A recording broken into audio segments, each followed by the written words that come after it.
ডাক্তারি চিকিৎসা করতে হবে তো। আমি বুড়ো মানুষ বাবা, দেখো দেখো বাবা, আমি বুড়ো মানুষ।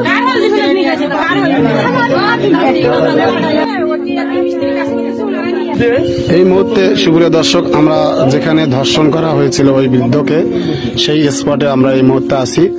আপনারা সুপ্রিয় দর্শক বন্ধুগণ, বর্তমান সময়ে বাংলাদেশের মধ্যে এরকমই অনেকটা অনাকাঙ্ক্ষিত ঘটনা ঘটে যাচ্ছে, যা নাকি শোনার এবং দেখার পর আপনারা আমার সবারই গা শিহরিত হয়ে উঠবে।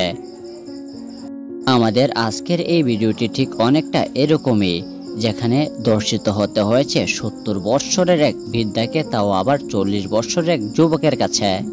দেখতে পাচ্ছেন না, এই যে দেখেন, এখানেই ধর্ষণ করা হয়েছিল সেই বৃদ্ধকে।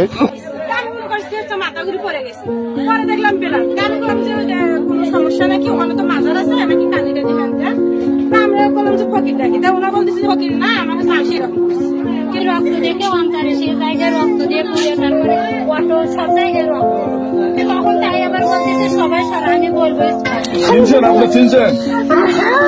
আমি বলি না, আমি চিনছি, আনুষ্ঠানটা ডাকি, আমি দেখে নেবো, আমি দেখে নেবো। এই হাসপাতালে করলে না, পাঠালে না? আমি দেখে নেবো, সরসোনা পাখি। দেখো বাবা,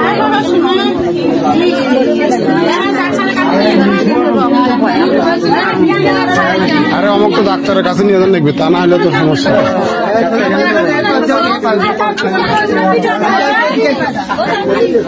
দেখে এই পাশে হবে, এদিকে মুখ দেন,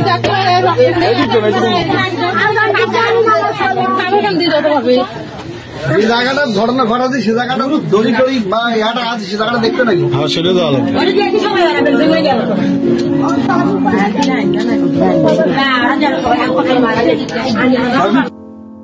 আমি তো বুড়ো মানুষ, নিয়ে যাওয়ার ঠাঙ্গুলে বান্ধিছে, মুখে রুমালটা বান্ধিছে, দিয়ে ফেলে দিছে। আমি আর পাওয়া পাই না বাবা, হয় নাই।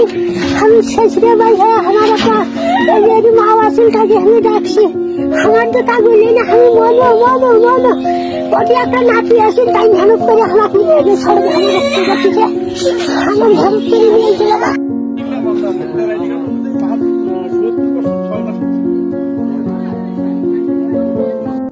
এখন বরাবরই জাতির কাছে আমার একটি প্রশ্ন, যেখানে ছোট্ট 3 বছরের শিশু থেকে শুরু করে 70 বছরের বৃদ্ধা পর্যন্ত নিরাপদ নয়, সে দেশের মধ্যে বসবাস করা কতটুকু যুক্তিসঙ্গত? আমরা এটাকেও পরিলক্ষিত করতে পারছি যে দিন যতই যাচ্ছে দেশের পরিস্থিতি ততটাই বেগবান হয়ে যাচ্ছে। এর শেষ কোথায় জাতি জানতে চায়।